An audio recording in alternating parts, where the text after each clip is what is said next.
but it had very rudimentary beginnings. The first sushi was actually a form of food preservation.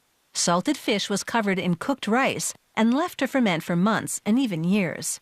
The rice was then thrown away and the fish consumed. A fresh approach came about a century ago when the Japanese began combining raw fish with pressed mounds of cooked rice. It was a mouth-watering combination and brought something entirely new to the table. Rice is now an essential part of sushi. Sushi chefs use short or medium grain because it sticks together better than longer grain. The rice undergoes a thorough washing. First, the chef swishes it around in water to rinse off impurities. This also begins to remove the rice bran, which has an undesirable flavor and aroma. He drains the rice and adds clean water.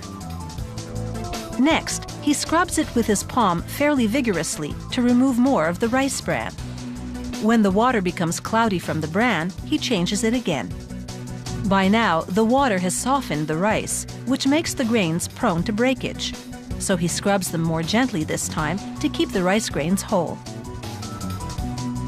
Finally, he rinses the rice under a running faucet until the water drains clear.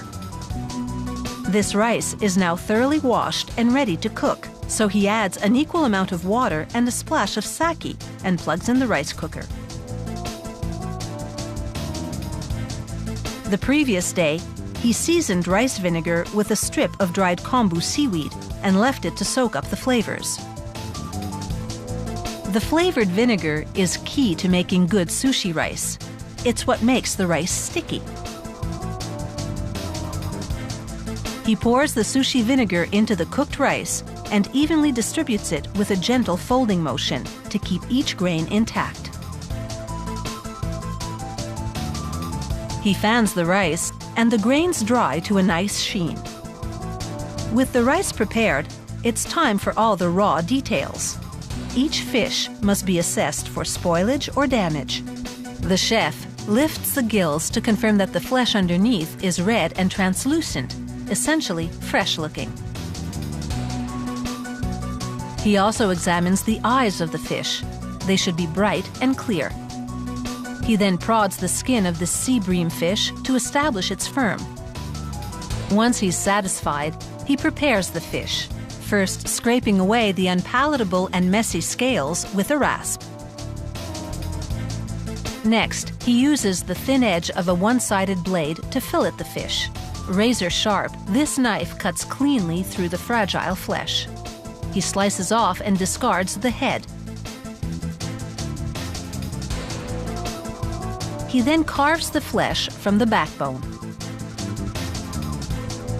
Now firmly grasping the tail of the fillet, he cuts the skin from the flesh, using a zigzag motion to pull it away.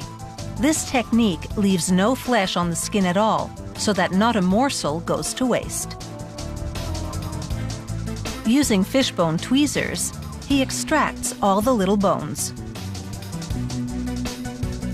He now slices the fish on an angle across the grain, using one long stroke that doesn't tear the fibers, the way a sawing motion would. The result is a shiny, smooth piece of sea bream. Next, he peels away the transparent outer skin of a marinated mackerel to expose the silvery subskin. The gorgeous subskin is a feature that adds presentation value to the sushi, and it's also tasty.